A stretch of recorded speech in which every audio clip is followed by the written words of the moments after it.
I get asked often, what does it really take to have the discipline to succeed? And my answer is always the same. It's a choice, right? And it starts with that choice. It's a recognition that successful people do what unsuccessful people have not figured out how to do, or they know to do it, but they don't. That is discipline. I think the thing that is important is that we see discipline as a powerful word, not a bad word, not a punitive word. Just like we see accountability as a good word, not a punitive word or not a negative word. We all thrive on discipline and accountability. Those two things set up to give us the life of our dreams. And so what's in between? Where's the gap? Why is there a gap? Well, I think the gap exists because if you're not clear on your purpose, discipline is really hard to conjure up. For me, I know that every day when I wake up and I get the gift of another day, that my job is to make a positive difference in people's lives.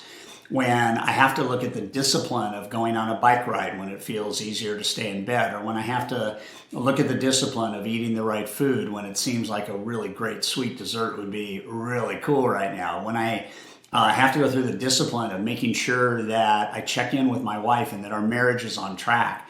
I have to look at that because it's that discipline that gives us the ability to make a difference, to make an impact. So when you're clear on your purpose, you should be clear on the discipline necessary to take actions that get you closer to that purpose being lived out. It doesn't mean that I have a perfect sense of discipline. It certainly doesn't mean that I wake up every day and discipline is my best friend and it's easy. I think it's hard, which is why it is called discipline. Discipline.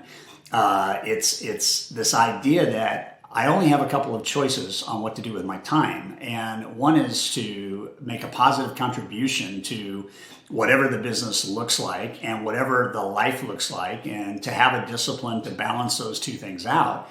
That's important. It's also important to know that discipline is something that has to happen every single day, multiple times a day, in little micro moments to give you the grand adventure of achieving a big goal or a big dream.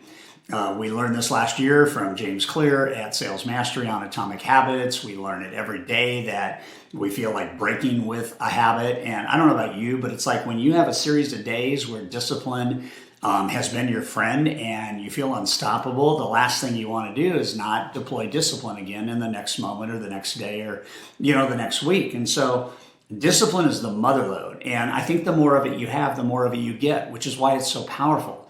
I remember my first time, and this is a couple of decades ago, my first time in really preparing for a marathon. It was like, okay, I got to run a mile, and 26 miles seemed like way too much. But I remember the days of training, the training days leading up to my first marathon. And it was like, okay, it's never going to be easy to run 26 miles. And the longer I don't do the work, the prep work, the harder it's going to be to run the 26 miles. And so if you've ever done that, you realize that your training regimen gets up to a couple 20 milers in the 3 weeks leading up to a marathon. But for me, it was like, I got to make it a mile, and then I got to make it 2 miles, and then I got to make it 3. And in my training for 6 or 7 months, it was that discipline of seeing myself cross the finish line. It didn't matter what my time was. I just wanted to cross the finish line. I wanted to finish a marathon. And I think my first one, I came in at like 4:41, something like that.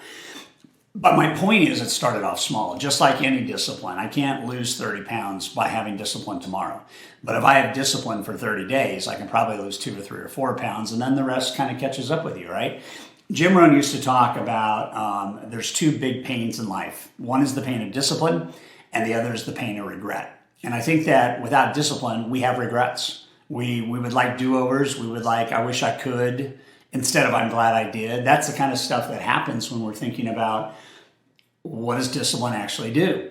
Ancient scripture tells us that the person that ignores discipline, ends up hating themselves. Okay, if you ignore discipline, the word that I see in ancient scripture is you end up despising yourself. So self-despite, is a really negative idea. Self-talk from lack of discipline and that vetting into unworthiness and maybe even embarrassment or shame is certainly not the best way for us to be able to get our best life ever. Every single human being that has victory in life knows that behind the victory, there is discipline. And the discipline is not easy. If it were easy, everybody would be happy, everybody would be healthy, everybody would be perfect. And that's why it's such a beautiful choice that we get to choose discipline. And so when you're clear on your purpose, discipline is easy. If you're not clear on your purpose, discipline is hard. Discipline in micro moments every single day, doing one thing you don't feel like doing, but doing it anyway, is one of those ways to begin to have the micro victories that come from discipline. When you're able to stitch together 5 days, 6 days, 7 days of eating the right way, 5, 6, 7 days of working out the right way, 5, 6, 7 days of making the right kinds of sales calls, discipline becomes your friend. And every time you look in the mirror, when you have discipline and you've executed on discipline, you feel good about you. Well, what do people who feel good about themselves do? They go for more. They go for more. And the discipline is natural because the endorphins and the oxytocin and the serotonin and the dopamine are all happy juices. That's what happens.